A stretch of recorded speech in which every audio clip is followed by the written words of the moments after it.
اب ایک لوگوں کے گھروں میں پانی بھرنے والا ہے، اس کے ہاتھ میں وہ کتب ہے، اس کے ہاتھ میں نظام آ گیا ہے، وہ بندہ سخت ہے اس لیے سارا نظام ٹھیک ہو گیا۔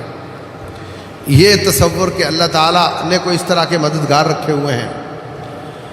اللہ تعالیٰ فرشتوں سے کام لیتا ہے اور وہ بھی اس کی مخلوق ہے، وہ اس کے شریک نہیں، اس کی مخلوق ہے۔ اس کی بات سن کر تھر تھر کانپتے ہیں۔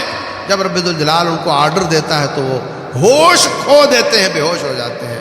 حتی اذا فزع عن قلوبہم قالوا ماذا قال ربکم قالوا الحق وهو العلی الکبیر۔ رب ذوالجلال فرماتے ہیں جب اللہ تعالیٰ کا آرڈر آتا ہے یہ کام کرنا ہے، وہ بے ہوش ہو جاتے ہیں۔ ایسے آواز آتی ہے جیسے کوئی زنجیر پتھروں پہ مارا جا رہا ہو، اس طرح کی آواز گن گرج ہوتی ہے، جس کے بعد سارے بے ہوش ہو جاتے ہیں۔ وہ اول من یفیق جبریل، سب سے پہلے حضرت جبریل ہوش آتی ہے اور پھر دوسرے فرشتے اٹھتے ہیں، پوچھتے ہیں ماذا قال ربکم، تمہارے رب نے کیا حکم دیا ہے؟ پھر وہ اپنا اللہ کا حکم ان کو سناتے ہیں، پھر وہ امپلیمنٹ کرنے کے لیے نکل جاتے ہیں۔ یہ اللہ کی مخلوق ہے، اللہ ان سے کام لیتا کا مطلب یہ نہیں کہ اللہ ان کا محتاج ہے، اللہ کسی کا محتاج نہیں ہے۔ اللہ تبارک و تعالیٰ ساری کائنات کو اسباب کے ساتھ چلاتا ہے۔ اللہ کہے کون اور ہو جائے، 6 دن 6000 سال، اتنا وقت کیوں لگایا؟ وہ تو کون کہہ کر بھی کر سکتا ہے، مگر اللہ تعالیٰ ہر کام اسباب کے ساتھ کرتا ہے۔ آپ گھر بیٹھے کمائی نہ کریں اور کہیں مجھے روٹی مل جائے، رزق تو وہی دیتا ہے، آپ کمائی کرنے جاؤ تب بھی رزق وہی دیتا ہے، مگر اسباب کے ساتھ۔ آپ شادی نہ کہو اللہ اولاد دے دے، شادی نہ کرو اللہ اولاد دے دے، ایسا نہیں ہوتا۔ اللہ نے کائنات کو اسباب کے ساتھ چلایا ہوا ہے، مگر وہ رب چاہے تو شادی کے بغیر اولاد دے سکتا ہے، بغیر باپ کے بھی اور بغیر ماں باپ کے بھی حضرت آدم علیہ السلام کو پیدا کر سکتا ہے۔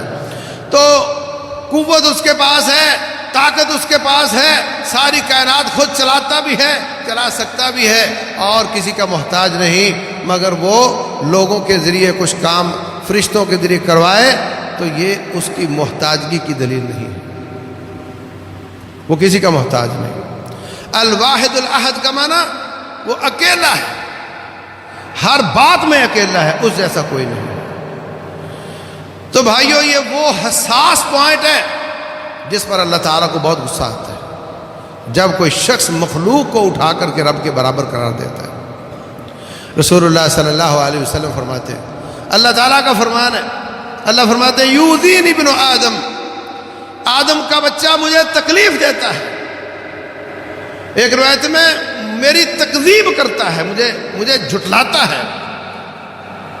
کہا جو جھٹلانے کا مطلب یہ کہ یہ کہتا ہے اللہ پہلی بار تو پیدا کر سکتا ہے، دوبارہ نہیں کر سکتا، یہ مجھے جھٹلاتا ہے، اور اس کا مجھے تکلیف دینا یہ ہے، یہ کہتا ہے اللہ کا بیٹا ہے، جبکہ میرا نہ کوئی بیٹا ہے نہ میرا کوئی باپ۔ دوسرے موقع پر اللہ تعالیٰ فرماتے ہیں کہ یہ کلمہ کہ اللہ کا بیٹا ہے، نعوذ باللہ، یہ اتنا زہریلا ہے کہ جس کی وجہ سے سارے پہاڑ گر جائے، آسمان پھٹ جائے، زمین تباہ ہو جائے۔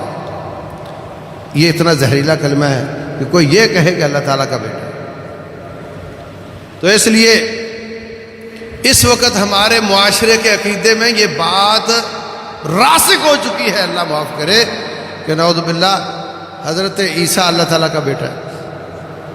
عیسائیوں میں یہ ہے، یہودیوں میں عزیر اللہ کا بیٹا نعوذ باللہ، اور مسلمانوں میں نعوذ باللہ رسول اللہ صلی اللہ علیہ وسلم انسان نہیں، آدم علیہ السلام کا بیٹا نہیں، اللہ تعالیٰ کا جز ہے نعوذ باللہ، نور من نور اللہ، یہ تصور دیا جاتا ہے۔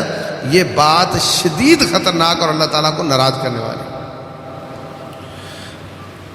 ساری زندگی سجدے میں پڑا رہے، پیسے اللہ تعالیٰ کے راستے میں لٹاتا رہے، صدقہ خیرات کرتا رہے، ساری زندگی کوئی نافرمانی نہیں، سب طاعت اور فرما برداری اور عبادات کرتا رہے، مگر اللہ کے برابر کسی کو سمجھتا ہو، اللہ کا بیٹا یا اس کا جز کسی کو مانتا ہو، اللہ کو واحد اور احد نہ مانتا ہو، ساری زندگی کی نیکیاں برباد ہو جائیں، کوئی فائدہ نہیں ہوگا۔